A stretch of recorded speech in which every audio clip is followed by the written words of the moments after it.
Perayaanmu seluruh yang diberkati. Hari pengampunan dosa telah tiba. Hari pengampunan dosa ialah perayaan yang diberkati, yang jatuh pada hari ke-10 bulan ke-7, mengikut kalender suci. Mari kita melihat asal-usulnya. Apabila Musa turun dari Gunung Sinai, selepas menerima 10 hukum yang pertama, dia mendapati bahawa umat Israel sedang menyembah lembu emas. Ada tertulis bahawa Musa memecahkan 10 hukum yang pertama dan menghukum mati 3,000 orang yang menyembah lembu emas.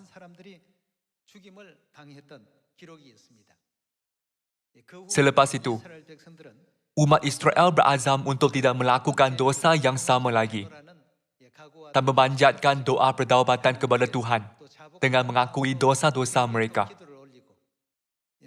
Kemudian, Musa naik ke Gunung Sinai buat kali kedua pada hari pertama bulan ke-6 mengikut kalender suci untuk menerima 10 hukum yang kedua dan berpuasa selama 40 hari sekali lagi.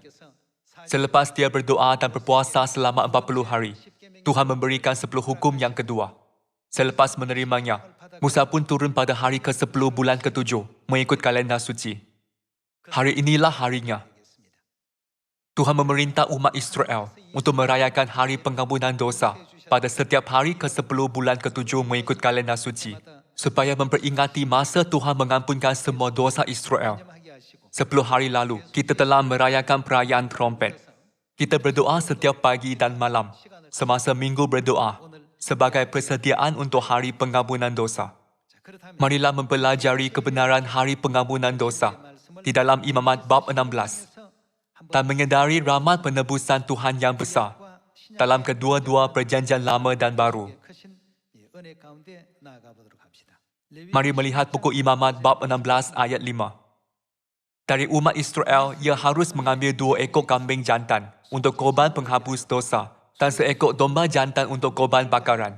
Kemudian Harun harus mempersembahkan lembu jantan yang akan menjadi korban penghapus dosa baginya sendiri. Dan dengan demikian, mengadakan pendamaian baginya dan bagi keluarganya. Ia harus mengambil kedua ekor kambing jantan itu dan menempatkannya di hadapan Tuhan, di depan pintu kemah pertemuan. Dan harus membuang undi atas kedua kambing jantan itu, sebuah undi bagi Tuhan dan sebuah bagi Azazel. Lalu Harun harus mempersembahkan kambing jantan yang kena undi bagi Tuhan itu dan mengolahnya sebagai korban penghapus dosa. Tetapi kambing jantan yang kena undi bagi Azazel haruslah ditempatkan hidup-hidup di hadapan Tuhan untuk mengadakan pendamaian, lalu dilepaskan bagi Azazel ke padang gurun.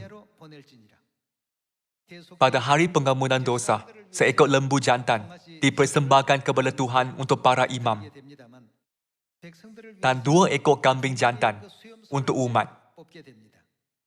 Mereka membuang undi atas 2 ekor kambing, 1 ekor untuk Azazel dan 1 ekor untuk korban penghapus dosa. Semua dosa dan pelanggaran pada tahun yang lalu dipindahkan kepada Azazel, yang kemudian dilepaskan ke padang gurun sendirian. Semua dosa dan pelanggaran yang orang lakukan sepanjang tahun dipindahkan ke tempat kudus. Kemudian, semua dosa yang telah diletak di tempat kudus akan dipindahkan kepada Azazel pada hari pengampunan dosa. Dengan demikian, semua dosa yang dilakukan dalam setahun itu diampunkan sepenuhnya. Inilah peraturan untuk korban pada zaman Musa. Mari kita terus memahami hal ini dalam ayat 15. Lalu ia harus menyembelih domba jantan yang akan menjadi korban penghapus dosa bagi bangsa itu dan membawa darahnya masuk ke belakang tabir. Kemudian haruslah diperbuatnya dengan darah itu, seperti yang diperbuatnya dengan darah lembu jantan, yakni ia harus memercikkannya ke atas tutup pendamaian dan ke depan tutup pendamaian itu. Dengan demikian, ia mengadakan pendamaian bagi tempat kudus itu kerana segala kenajisan orang Israel dan kerana segala pelanggaran mereka, apapun juga dosa mereka. Demikianlah harus diperbuatnya dengan kemah pertemuan yang tetap diam di antara mereka, di tengah-tengah segala kenajisan mereka. Seorang pun tidak boleh hadir di dalam kemah pertemuan bila Harun masuk untuk mengadakan pendamaian di tempat kudus, sampai ia keluar. kedua setelah mengadakan pendamaian baginya sendiri, bagi keluarganya dan bagi seluruh jemaat orang Israel. Kemudian haruslah ia pergi keluar ke mesbah yang ada di hadapan Tuhan dan mengadakan pendamaian bagi mesbah itu. Ia harus mengambil sedikit dari darah lembu jantan dan dari darah domba jantan itu dan membubuhnya pada tanduk-tanduk mesbah sekelilingnya. Kemudian ia harus memercikkan sedikit dari darah itu ke mesbah itu dengan jarinya 7 kali dan mentahyukan serta mengutuskannya dari segala kenajisan orang Israel. Setelah selesai mengadakan pendamaian bagi tempat kudus dan kemah pertemuan serta mesbah, ia harus mempersembahkan kambing jantan yang masih hidup itu. Dan Harun harus meletakkan kedua tangannya ke atas kepala kambing jantan yang hidup itu dan mengakui di atas kepala kambing itu segala kesalahan orang Israel dan segala pelanggaran mereka, apapun juga dosa mereka. Ia harus menanggungkan semuanya itu ke atas kepala kambing jantan itu dan kemudian melepaskannya ke padang gurun dengan perantaraan seseorang yang sudah siap sedia untuk itu. Demikianlah kambing jantan itu harus mengangkut segala kesalahan Israel ke tanah yang tandus dan kambing itu harus dilepaskan di padang gurun. Menurut peraturan hari pengampunan dosa, di dalam Imamat bab 16, Azazel mewakili syaitan. Semua dosa kita dipindahkan sementara ke tempat kudus selama setahun. Dan pada hari pengampunan dosa, dosa-dosa itu dipindahkan kepada Azazel, yang akan dilepaskan ke padang gurun, yang tidak berpenghuni untuk mati di sana. Kemudian, semua dosa kita akan hilang. Di dalam Imamat bab 16, Tuhan menunjukkan kita bagaimana dosa kita ditanggalkan. Di sini tertulis, tempat kudus bermaksud siapa? Mari melihat Yeremia bab 17. Bab 17 ayat 12 ada tertulis, takhta kemuliaan, luhur dari sejak semula, tempat baik kudus kita, ia pengharapan Israel, Tuhan. Tempat kudus mewakili Tuhan. Apabila manusia berdosa, dosa itu dipindahkan ke tempat kudus. Begitu juga, semua dosa berat kita dipindahkan kepada Tuhan. Semua dosa itu tinggal di tempat kudus, sehingga hari pengampunan dosa. Tuhan sendiri menanggung semua dosa kita. Apabila 2 ekor kambing jantan dikorbankan, salah seekor adalah untuk korban penghapus dosa, untuk mengampunkan dosa kita. Dan seekor lagi untuk Azazel, yang mewakili syaitan, pemula dosa, akan memikul semua dosa kita. Kedua-dua upacara ini diadakan serentak. Korban penghapus dosa mewakili Kristus, dan Azazel mewakili syaitan. Akhirnya, semua dosa akan dipindahkan kepada syaitan. Memandangkan syaitan ialah pemula dosa, dia akan berkeliaran di padang gurun, yang disebut jurang maut di dalam Alkitab. Wahyu meramalkan bahawa dia akan menderita di jurang maut pada akhirnya. Melalui ramal hari pengampunan dosa yang berlimpah-limpah, kita dapat menyadari kasih dan pengorbanan Tuhan. Tuhan menanggung dosa kita sebagai tempat kudus dan korban penghapus dosa. Mari kita memahami hal ini melalui Yesaya bab 53. Mari melihat ayat 1. Siapakah yang percaya kepada berita yang kami dengar? Dan kepada siapakah tangan kekuasaan Tuhan dinyatakan? Kira-kira 700 tahun sebelum Yesus datang, Tuhan biar Nabi Yesaya menulis ramalan bahawa Yesus Kristus akan menanggung dosa kita. Mari kita sambung dengan ayat 2. Sebagai taruh ia tumbuh di hadapan Tuhan, dan sebagai tunas dari tanah kering. Ia tidak tampan dan semaraknya pun tidak ada, sehingga kita memandang dia, dan rupa pun tidak, sehingga kita menginginkannya. Ia dihina dan dihindari orang, seorang yang penuh kesengsaraan dan yang biasa menderita kesakitan. Ia sangat dihina, sehingga orang menutup mukanya terhadap dia. Dan bagi kita pun dia tidak masuk hidungan. Tetapi sesungguhnya, penyakit kitalah yang ditanggungnya, dan kesengsaraan kita yang dipikulnya. Padahal kita mengira dia kena tulah, dipukul, dan ditindas Tuhan. Tetapi dia tertikam oleh karena pemberontakan kita. Dia diremukkan oleh karena kejahatan kita.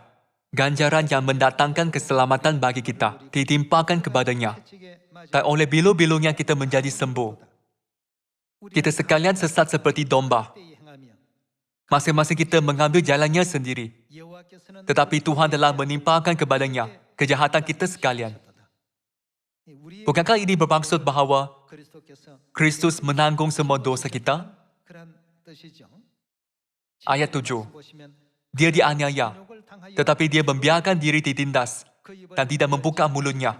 Seperti anak domba yang dibawa ke pembantaian. Seperti induk domba yang keluh di depan orang-orang yang menggunting bulunya. Ia tidak membuka mulutnya. Sesudah penahanan tanpa hukuman, ia terambil. Dan tentang nasibnya siapakah yang memikirkannya? Sungguh ia terputus dari negeri orang-orang hidup. Dan kerana pemberontakan umatku, ia kena tulah. Orang menempatkan kubungnya di antara orang-orang fasik. Dan dalam matinya ia ada di antara penjahat-penjahat. Sekalipun ia tidak berbuat kekerasan dan tipu tidak ada dalam mulutnya. Tetapi Tuhan berkehendak meremukkan dia dengan kesakitan. Apabila ia menyerahkan dirinya sebagai korban penebus salah, ia akan melihat keturunannya. Umurnya akan lanjut. Dan kehendak Tuhan akan terlaksana olehnya. Sesudah kesusahan jiwanya, ia akan melihat terang dan menjadi puas. Dan hambaku itu, sebagai orang yang benar, akan membenarkan banyak orang oleh khidmatnya. Dan kejahatan mereka dia pikul. Sebab itu, aku akan membagikan kepadanya orang-orang besar sebagai rampasan. Dan ia akan memperoleh orang-orang kuat sebagai jarahan, iaitu sebagai ganti, kerana ia telah menyerahkan nyawanya ke dalam maut. Dan kerana ia terhitung di antara pemberontak-pemberontak. Sekalipun ia menanggung dosa banyak orang dan berdoa untuk pemberontak-pemberontak, diramalkan bahawa kita, anak-anak Tuhan, akan memerlukan pengorbanan daripada Bapa dan Ibu Syurgawi. Bapa Syurgawi akan menderitai semua kesakitan yang harus kita alami. Memandangkan pengampunan sering disebut, kita cenderung menganggap bahawa dosa kita diampuni secara otomatik jika kita hanya menyambut perayaan. Namun, beban kita berasa ringan adalah kerana seseorang telah menanggung dosa kita, sehingga dosa-dosa itu ditanggalkan sepenuhnya. Seseorang itu ialah bapa dan ibu kita. Untuk menunjukkan pengorbanan bapa dan ibu syurgawi, bukankah banyak binatang telah dikorbankan di atas mazbah sebagai korban bakaran selama 1500 tahun? Ini bermaksud bahawa kita sentiasa menyerahkan bapa dan ibu syurgawi ke ambang kematian, bagaikan domba-domba yang harus disembelih.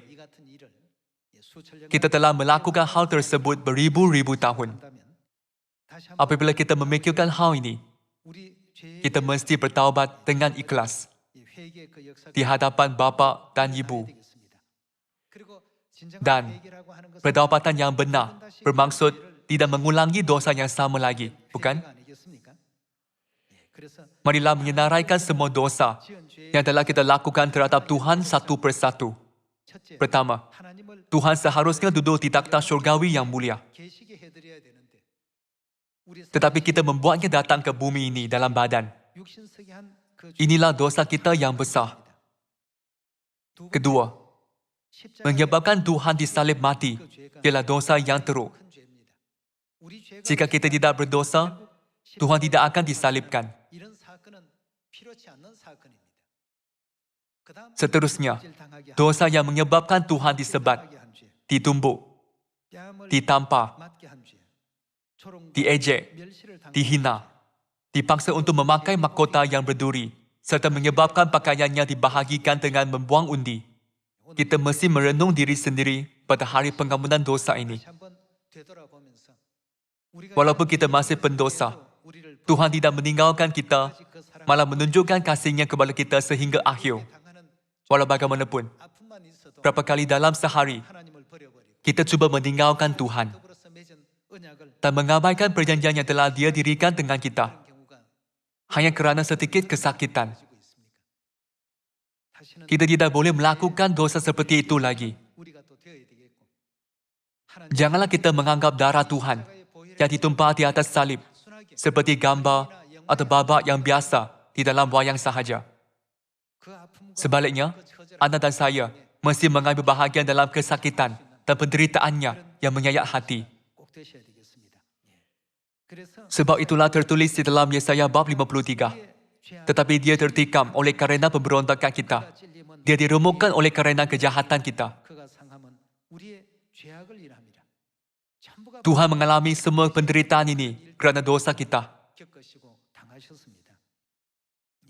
Daripada hanya berkata, pengorbanan salib, dan memahaminya secara dangkal, kita harus ingat bahawa kitalah yang seharusnya menderita di tempat itu.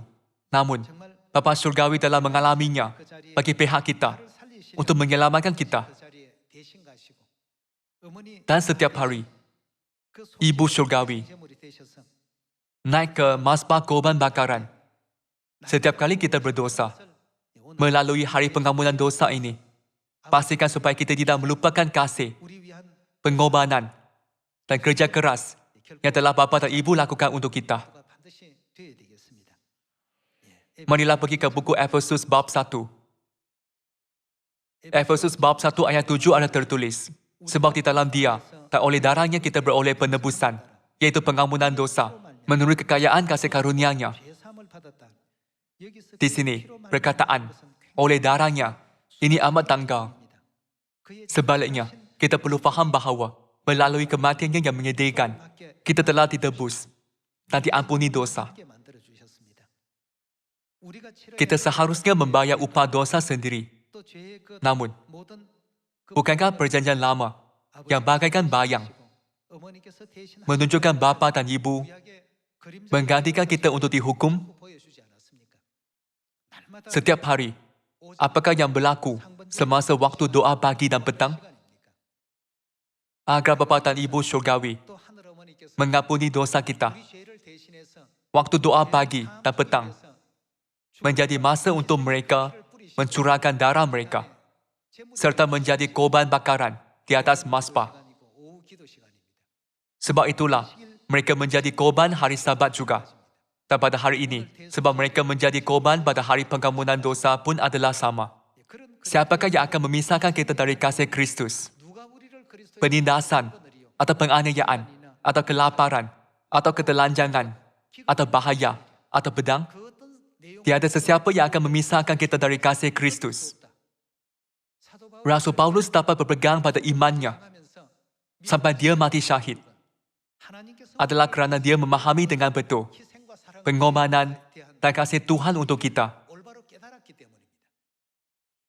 Semua ahli gereja awal menganggap mati syahid sebagai kebiasaan.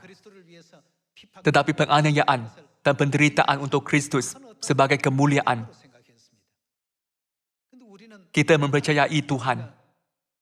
Tetapi apabila kita mengalami halangan kecil atau kesulitan dalam kehidupan iman, kita cuba menjauhinya. Apabila kita memikirkan Bapa yang berkorban kerana dosa kita dan rahmat-Nya yang menderita bagi pihak kita, kita dapat mengatasi apa sahaja kesukaran, percubaan, atau penganiayaan. Seperti Paulus yang berkata, tiada sesiapa akan dapat memisahkan kita dari kasih Kristus. Kita harus mempunyai iman sebegini. Orang yang tidak memahami apa maksud darah Kristus yang berharga, mudah berputus asa dan meninggalkan Kristus. Mereka berpaling daripadanya dan akhirnya tidak memasuki kerajaan syurga. Janganlah hal ini terjadi pada kita. Disebabkan dosa kita, Bapa telah datang ke bumi ini untuk menyelamatkan kita. Dia menjalani jalan Injil selama 37 tahun, menderita penganiayaan dan ejekan manusia. Walaupun Ibu Syurgawi sudah berusia, dia masih menjaga semua anak Sion di seluruh dunia. Melalui hari pengampunan dosa, marilah memahatkan pengorbanan mereka di dalam hati kita sekali lagi. Paulus berkata, tiada apa yang dapat memisahkan kita dari kasih Tuhan. Dan Petrus minta orang yang menjalani hukuman matinya supaya disalib dalam keadaan terbalik dengan berkata, saya tidak boleh disalibkan seperti Kristus. Dan dia mati digantung secara terbalik. Dia menamakan kehidupannya dengan diterbalikkan di atas salib. Sebab dia memikirkan Kristus yang menghargai kita dan menanggung segala dosa kita. Mereka sentiasa berfikir, kesakitan dan penderitaan ini tidak dapat dibandingkan dengan jalan pengorbanan yang telah Tuhan jalani untuk kita. Melalui hari pengampunan dosa, biarlah iman seperti itu juga bertumbuh di dalam hati kita. Ungkapan di dalam buku Efesus bab 1 ayat 7. Kita diampun dosa dan ditebus melalui darahnya. Bermaksud secara harfiah bahawa kita ditebus dan diampunkan melalui pengampunan Kristus dan kematiannya pada akhirnya. Darahnya bermaksud kematiannya. Apakah yang di dalam hatinya apabila dia mati? Seperti induk domba yang keluh di depan orang-orang yang menggunting bulunya. Dia tidak membuka mulutnya dan dia menanggung banyak dosa anak-anaknya sendirian. Dia tidak pernah berkata, aku menderita kerana kamu. Dia menanggung semua dosa anak-anaknya secara diam-diam. Dia mengambil jalan pengorbanan dan menanggung semua kesakitan sendirian. Pada hari ini, kita perlu merenungkan kasihnya yang sunyi dan mendalam, serta memahakannya di dalam hati sekali lagi. Selain itu, kita perlu menyadari mengapa orang kudus di gereja awal bermegah tentang Bapa kepada semua orang di Samaria, bahkan sampai ke hujung bumi.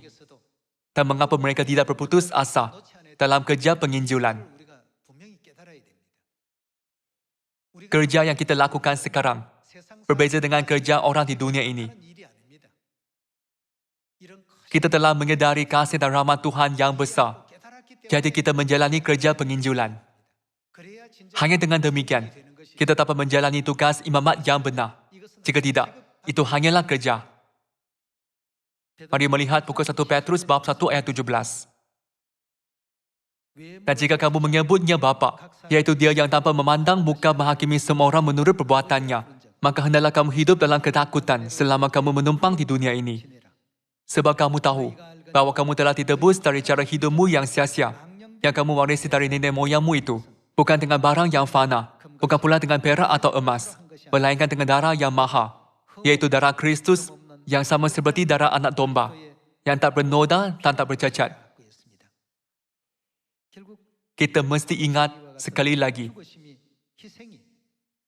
bahawa pengorbanan dan kematian Bapa telah menjadi penggerak utama yang menebus kedua-dua kita dan moyang dari jalan kehidupan yang sia-sia.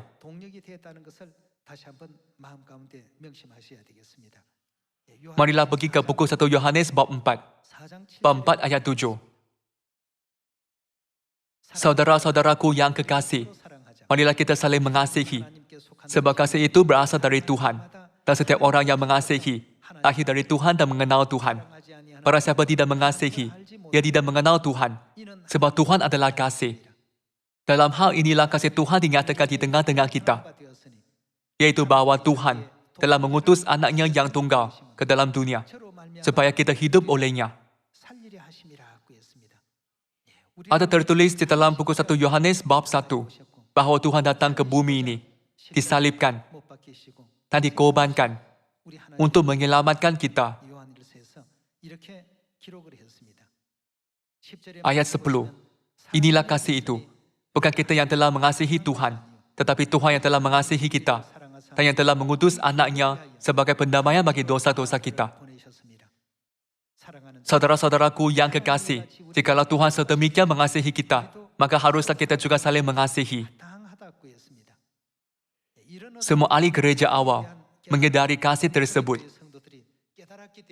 Sebab itulah mereka berkata, siapakah yang akan memisahkan kita dari kasih Kristus?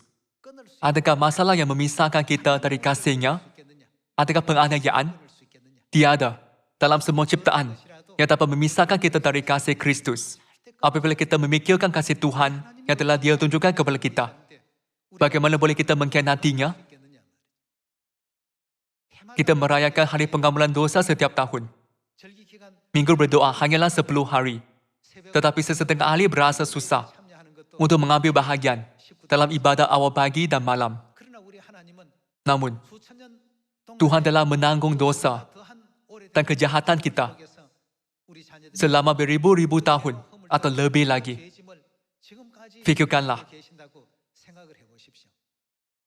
jika anda memikirkan beban dosa yang Tuhan sedang tanggung, anda akan berasa apa yang sedang kita lakukan bukanlah apa-apa. Betul?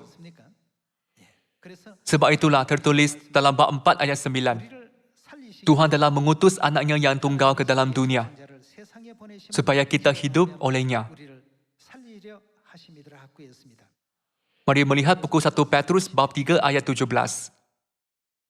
Sebab lebih baik menderita kerana berbuat baik jika hal itu dikehendaki Tuhan daripada menderita kerana berbuat jahat. Sebab juga Kristus telah mati sekali untuk segala dosa kita. Ia yang benar untuk orang-orang yang tidak benar. Dia tidak hanya mati, tetapi dia mati untuk orang yang tidak benar seperti kita. Supaya ia membawa kita kepada Tuhan. Ia yang telah dibunuh dalam keadaannya sebagai manusia, tetapi yang telah dibangkitkan menurut roh. Dan di dalam roh itu juga, ia pergi memberitakan Injil kepada roh-roh yang di dalam penjara. Kristus yang benar mati untuk orang yang tidak benar, serta menanggung semua kejahatan dan menderita untuk kita. Dari zaman Musa, sepanjang 1500 tahun, Tuhan biar binatang berulang kali dikorbankan tiap-tiap tahun. Setiap korban adalah untuk menunjukkan pengorbanan bapa dan ibu.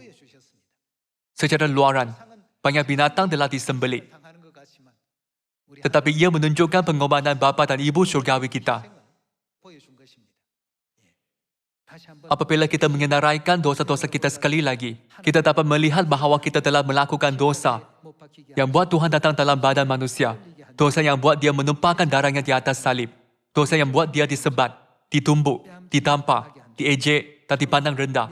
Dosa yang buat dia dihina apabila pakaiannya dibahagikan. Dosa yang buat dia memakai mahkota yang berduri. Dan dosa yang buat dia meninggalkan kemuliaan syurgawi.